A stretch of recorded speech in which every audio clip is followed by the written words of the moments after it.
Okay, let's dive in. Today we're looking at a specific piece. It's the weekly crypto analysis from Vantage Plus, published just today, June 16th, 2025. That's right. And it really tackles that big question. Are we maybe looking at another correction coming up in the crypto market? So how do they frame this? What's the sort of the big picture view they start with? Well, they kick off by highlighting something. They've noticed this tendency for the crypto market, especially Bitcoin, to sort of follow the NASDAQ index. Ah, And they okay. point out, the NASDAQ actually dipped last Friday. It closed with what they're calling a bearish weekly pattern. Right. And I saw they connect that to wider world events too. Exactly, yeah. The analysis specifically brings up geopolitical tensions.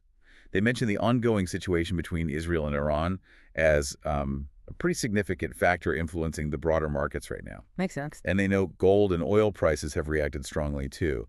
So it suggests this tension is really creating ripples, maybe feeding into a more cautious mood for riskier assets like tech stocks Yeah. and potentially crypto. Okay, so that's the backdrop. Given that, how does this analysis break down the technicals for some key coins? Let's start with Bitcoin. They've got it around $104,695 currently. Yeah, and what's interesting is how they focus on BTC's attempt last week to hit a new all-time high. Which didn't quite happen. Right, it failed. Yeah. And based on their charting, that failure plus some other patterns they're seeing kind of suggests that, well, sliding prices could be on the cards. Is there a specific level they're watching, like a line in the sand? They do mention one. They say if the market breaks below the 50-day moving average, that's a pretty standard short-term trend indicator, right? Which they place around $102,467. If it breaks that level, they think fresh lows are likely. Okay.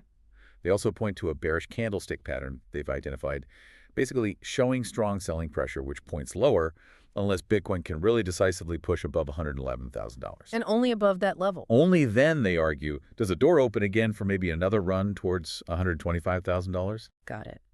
Okay, let's switch to Ethereum, trading around $2,503. The analysis says ETH extended its good run from May, but now it's also showing some fresh downside signs.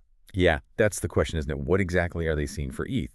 Well, they look at the monthly chart, suggesting a slide below the 50-month moving average. That's a much longer-term trend line. Right, longer term. That could trigger a more serious downturn. Now, they do say the overall monthly chart looks positive, kind of in the long run. But crucially, they say current upside momentum just isn't there. So that combination makes them think a correction is likely, in shorter term. Yeah. They only see positive momentum possibly returning above the 2,775 zone. So until then, maybe choppy or leaning down. That seems to be their take, yeah. Yeah. Unclear or leaning down. Okay. How about XRP? Sitting around 2.11765 hours, they mentioned it popped after the U.S. election but hasn't had much follow-through, trading in a flag pattern. Right, the flag pattern. Usually that can suggest a pause before continuing the trend, but... Yeah. Well, this analysis seems to read the current XRP flag, along with other signals, a bit differently. How so? They point to a potential break below the 50-day moving average again. There's that indicator again. The short-term one. And they think that would likely lead to an attempt to retest the $2 level. And if $2 doesn't hold? Well, according to their analysis, then the $1.82 price target comes into view. And they basically suggest that the potential for lower prices seems likely to ramp up based on this pattern. Okay, not overly bullish there. Finally, Solana, SOL, around $142.35. Vantage Plus sounds pretty direct on this one in their report. They are, yeah. Based on what they describe as a bearish technical pattern on the monthly chart, similar to how they looked at ETH long-term, they just state pretty clearly that a further slide in prices seems likely for SOL. And are there key levels for Solana too? Yes. Their view is straightforward.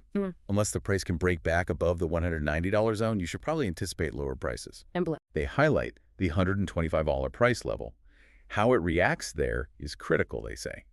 If $125 holds, maybe, just maybe, bullish momentum could come back. But if it breaks? If it breaks $125, they suggest we could see a retest of much lower prices way down in the $30 range, which they state would line up with a much longer-lasting bear market scenario for Solana. Wow, quite a range there. Okay, so pulling all these threads together from this specific Vantage Plus analysis today, June 16th, what's the kind of core message they're putting out? Well, based on the technicals they're highlighting right now, the moving averages, the chart patterns, Bitcoin's failed high, their analysis generally points towards potential downside momentum for these specific coins. Right. They seem to see the broader market caution linked partly to those geopolitical factors, aligning with these technical signals to suggest, be careful. And we absolutely have to stress this is just one analysis. It's a snapshot from one source, Vantage Plus. On this particular day, looking at these specific data points, it's one perspective on the market. Absolutely crucial to remember that. It's just one piece of the puzzle. So thinking about that, given these very specific technical levels and patterns they've mentioned, those moving averages, the price targets for BTC, ETH, XRP, and SOL in this specific report, how might you, listening now, think about incorporating these kinds of detailed indicators as just one element when you're forming your own view of the market?